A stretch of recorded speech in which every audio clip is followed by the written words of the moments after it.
तद्विधि प्रणिपातेन परिप्रश्नेन सेवया उपदेक्षन्ति ते ज्ञानम ज्ञानेन तत्वदर्शिनः। ये मिलेगा कहाँ? ये ज्ञान अब अर्जुन के मन में आया कि मिलेगा कहाँ? तो कहते हैं उस ज्ञान को तो जो तत्व को जानने वाले, जानना अलग है, देखना अलग है।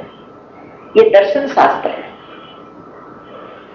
दर्शन या जानी हुई बात तो कभी थोड़ी गलत भी हो सकती है, लेकिन जो आंख से देखी है वो तो गलत नहीं। तो ये दर्शन शास्त्र कहा जाता है। उपनिषद, गीता, ये दर्शन शास्त्र क्यों प्रत्यक्ष दिखता है, इसके अंदर जो बताया जा रहा है वो दर्शन होता है उसका। तो इस कहते जो तत्वदर्शी है, जिन्होंने तत्व को देख लिया है, तो उन ज्ञानियों के पास जा और उनसे समझ। तो कैसे समझ? उनसे प्रश्न करना, लेकिन प्रश्न का भी बतलाया है, दंडवत कर, प्रणाम कर, सेवा कर और कपट छोड़कर। प्रश्न भी कितने तरह से किया जाता है, उसकी परीक्षा लेने के लिए किया जाता है। ये देखें कितना जानकारी है। अपनी बुद्धि दिखाने के लिए किया जाता है कि मैं इतना जानकार हूं, इतना प्रश्न कर सकता हूं।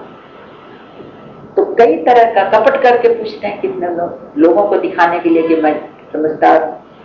तो कहते ये नहीं, कपट छोड़कर सरलता पूर्वक एक बालक जैसे बिल्कुल अनजान बनकर, अपने को कुछ मालूम भी हो तो भी सरलता पूर्वक एक बच्चे की तरह से पूछना चाहिए और उनसे प्रश्न कर। तो वो परमात्मा के तत्व को, ज्ञान के तत्व को, कर्मों के तत्व को भली भांति जानने वाले जो महात्मा ज्ञानी, वो तुम्हें उस तत्व ज्ञान का उपदेश करें।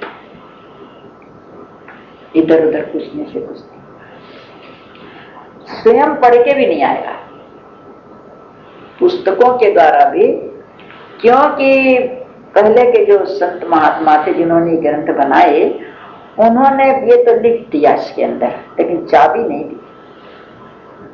चाबी वो लोग अपने पास ही रखे, वो महात्मा के द्वारा मिलता। इसका उदाहरण ऐसे भी देते हैं, समुद्र में जल है, लेकिन समुद्र में से कोई पी नहीं सकता। वही समुद्र का जल जब बादल ऊपर ले जाएंगे और वो बरसाएंगे, उनके द्वारा जो जल मिलेगा वो पीने लायक होगा, वही लाभदायक होगा, वही मीठा होगा। इसी तरह से जितने वेद शास्त्र हैं, ये समुद्र है, इसमें अपने बुद्धि से कोई नहीं निकाल सकता।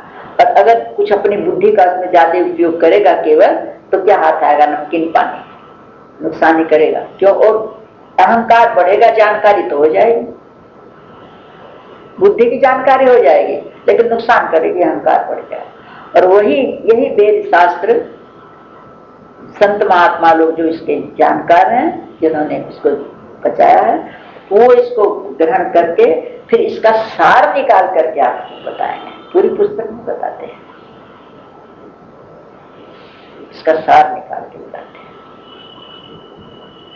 ऐसे हम लोग अकेले केवल गीता पढ़ लें, नहीं समझ में आएगी। यही गीता संतों के द्वारा सुनी जाती है, उनसे सुना जाता तो उसका रहस्य समझ में आता है। उनसे रहस्य समझने के बाद में तो फिर खुद भी उसके अंदर से समझ में आने लग जाता है। क्यों? गीता स्वयं मंत्र है, ये खुद अपना अर्थ बताने लग जाते हैं, फिर खुद स्वयं अपना अर्थ बताते हैं। तो कहते वो तुमको उपदेश करेंगे। यज्ञात्वा न पुनर्मोहम एवं यास्यसि पांडव एन भूतान्य शेषेण द्रक्ष्यात्मन्यथो मयि। फिर उसको तो जान लेगा, तो फिर इस प्रकार मोह नहीं होगा। फिर मोह में नहीं, एक बार जानने के बाद, इसमें यही है, ज्ञान का यही मतलब है, एक बार हो गया फिर भूलता नहीं, फिर उलट के फिर मोह नहीं आता उसके प्रति। फिर तो मोह को नहीं प्राप्त होगा। जिस ज्ञान के द्वारा तुम संपूर्ण भूतों में, अब ये ज्ञान क्या है, उस ज्ञान के द्वारा फिर तुमको होगा क्या?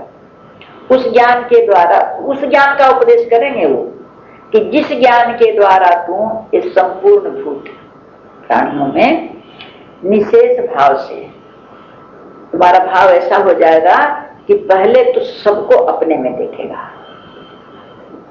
कि जैसे मेरी आत्मा वैसे सबकी आत्मा, सबको अपने में देखेगा। और पीछे पहले तो ऐसा अनुभव होगा मेरा दुख जैसे इसका दुख, मेरा सुख जैसे इसका सुख। अभी जैसे मेरे को कोई ऐसे कह दे तो इसको मेरे को कैसे लगेगा, वैसे इसको लगेगा, ऐसा। और फिर आखिर में जब और तेरा ज्ञान बढ़ेगा तो फिर तेरे को सब ऐसा ही लगेगा सब भगवान ही भगवान है, सच्चिदानंदमय देखेगा। फिर उसके सिवा कुछ, फिर तेरे समझ में आ जाएगा, वेद खुल जाएगा। फिर पीछे बुझ सच्चिदानंद घन परमात्मा में ही सबको देखेगा। ये भगवान ने उसका अंत बताया, गीता यही बताया।